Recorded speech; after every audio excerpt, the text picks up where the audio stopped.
Hello friends, my name is Mukesh. Welcome to my YouTube channel. इस grammar की series में हमने टेंस पढ़ा और हमने एक्टिव वॉइस पैसिव पढ़ा। अब हम मॉडल ऑक्सिलरीज के बारे में पढ़ेंगे और हमने 18 टेंसेस पढ़े, 8 एक्टिव वॉइस पैसिव, 8 हमने पैसिव वॉइस पढ़ा। अब हम एक सेंटेंस बनाने का जो तरीका है वो मॉडल्स का पढ़ेंगे, तो टोटल मिलाकर 27 सेंटेंसेस अब हम बनाना सीख चुके हैं। और हम क्यों, जब हमारे पास टेंस था और हमारे पास पैसिव वॉइस था, तो हमें मॉडल ऑक्सिलरीज की ज़रूरत क्यों पड़ी? इसका क्या यूज़ है रियल लाइफ में?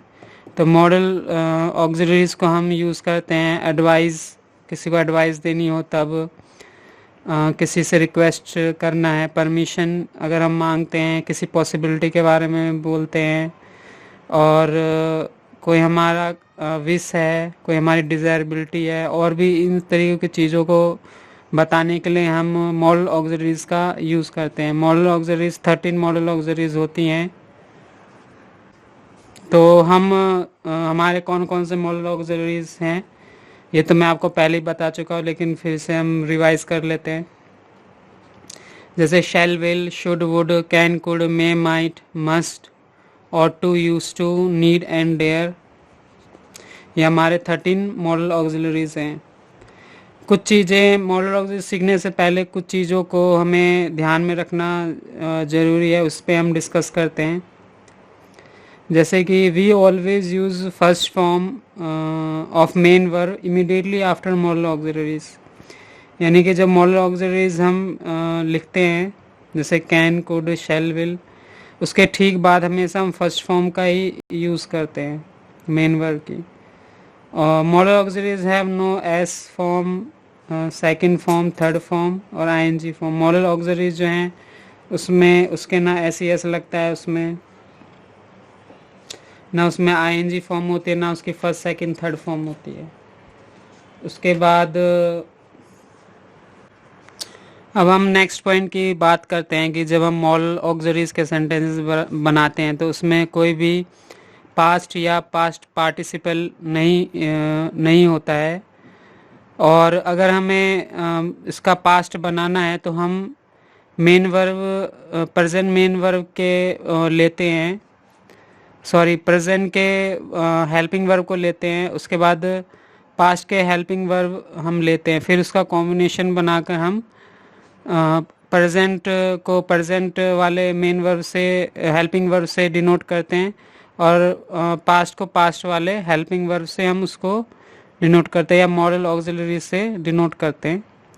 जैसे कि अगर हम प्रेजेंट में लेते हैं shall, will, can, may, must, will, इस तरीके से हम लेते हैं, तो उसी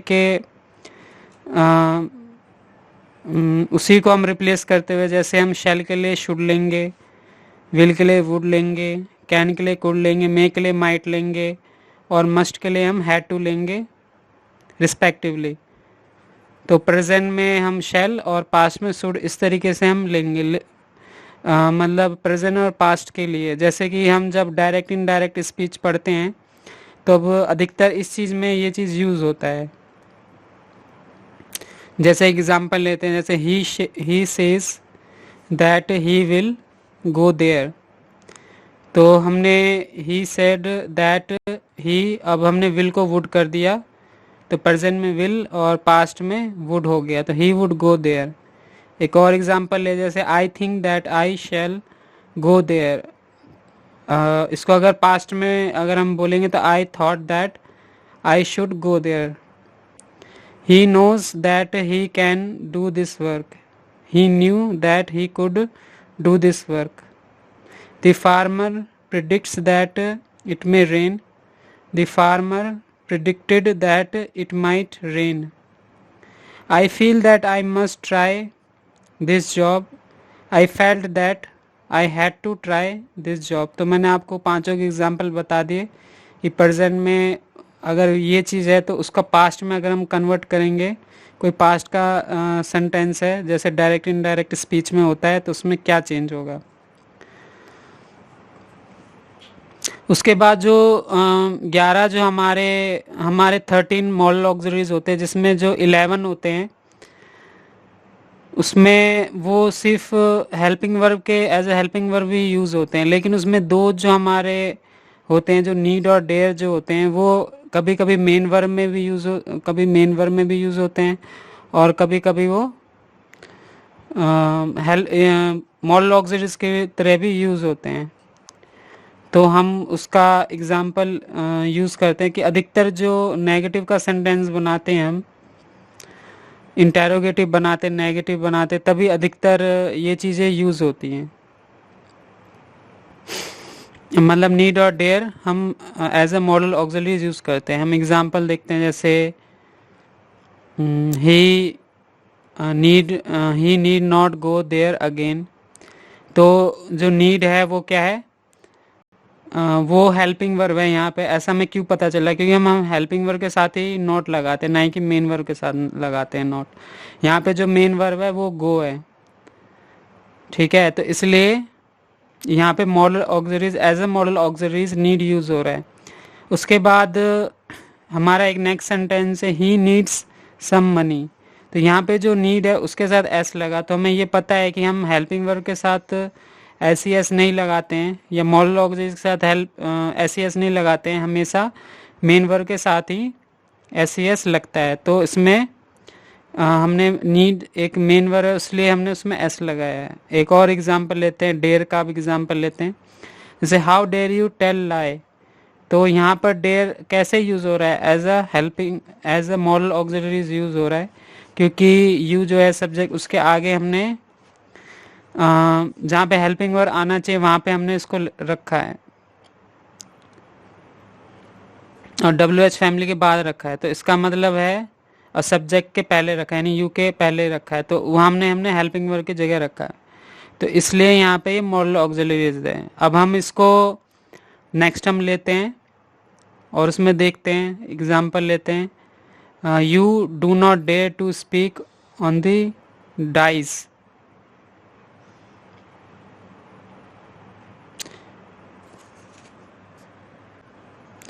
So sorry, you do not dare to speak on the days. Days means होता है मंच। तो इसमें हमने जो डोंट लगाया है, यानी कि ये हम हेल्पिंग वर्ब पहले ही लगा चुके हैं, और उसके बाद हमने जो डेयर आया है वो एज अ मेन वर्ब है, ना कि हेल्पिंग वर्ब। तो इससे आप समझ चुके होंगे कि अधिकतर जब हम क्वेश्चन बना रहे हैं यहाँ पे, तभी अधिकतर या नॉट लगा रहे हैं। अगर नॉट लगा हेल्पिंग उसके नीड के साथ, या डेयर उस पोजीशन पे आया जहाँ पे हेल्पिंग वर्ब होता है, तो इस तरीके से आप पहचान सकते हैं। ओके, इस तरीके से आपने कुछ पॉइंट्स समझे मॉडल ऑक्सिलरीज के बारे में। चलिए, तो अब हम हेल्पिंग वर्ब लेते हैं, उनका यूज़ हम देखते हैं। जैसे हम general information about the future अगर हमें बताना हो, तब हम शैल विल का यूज़ करते हैं, जिसमें हम फ्यूचर टेंस ऑक्सिलरीज भी के जो सेंटेंस है उसके तरह भी इसको हम यूज़ करते हैं। फ्यूचर सिंपल जो सेंटेंस हम टेंस में बनाते हैं, अगर हमें ऑफ़र करना हो, किसी को सजेशन देना हो, तब भी हम इसका यूज़ करते हैं। तो जैसे हम बोलेंगे कि इसमें ये रूल होता है, जैसे कि हमने टेंस में भी पढ़ा था कि शेल जो होता है उसमें आई और वी लगता है, और विल जो लगता है उसमें जो बच जाते हैं, यानी कि he she it we you they, उनके साथ विल लगता है। तो जैसे एक एग्जांपल लेते हैं, जैसे I shall go to park tomorrow. Okay, तो मैं कल पार्क जाऊंगा। ही विल रीड बुक, वो किताब पढ़ेगा। अब will you join us for lunch. अब इसमें हमने एक ऑफ़र किया कि क्या आप हमारे साथ लंच लेंगे, क्या आप हमें ज्वाइन करेंगे लंच के लिए। तो इस तरीके के लिए हमने ऑफ़र किया उनको। शैल आई ऑर्डर अ टी, तो मैंने अपने फ्रेंड से, जैसे मैं अपने फ्रेंड के पास बैठा हूँ तो मैंने अपने फ्रेंड से सजेशन मांगा, क्या मैं चाय या टी ऑर्डर करूँ। तो मैंने सजेशन मांगा अपने फ्रेंड से, तो क्या बोला मैंने, शैल आई ऑर्डर अ टी। तो मैंने ऑफर, सजेशन और फ्यूचर सिंपल के लिए शैल और विल यूज़ किया। अब हम एक स्पेशल सिचुएशन देखते हैं जिसमें आपने कई बार देखा होगा कि शैल जो है उसको हम आई के साथ भी लगा देते हैं, और ही के साथ, सॉरी, अगर ही है तो उसके साथ हम शैल लगा देते हैं, आई के साथ हम विल लगा देते हैं। ऐसा कितनी बार आपने सुना होगा। तो इसमें आपको कन्फ्यूज़न होती होगी कि हम, ये मतलब सही है या गलत है, क्या हमें हमेशा ही आई के साथ विल लगाना चाहिए या शैल ही लगाना चाहिए। तो ये डाउट मैं आपका भी क्लियर कर देता हूँ। तो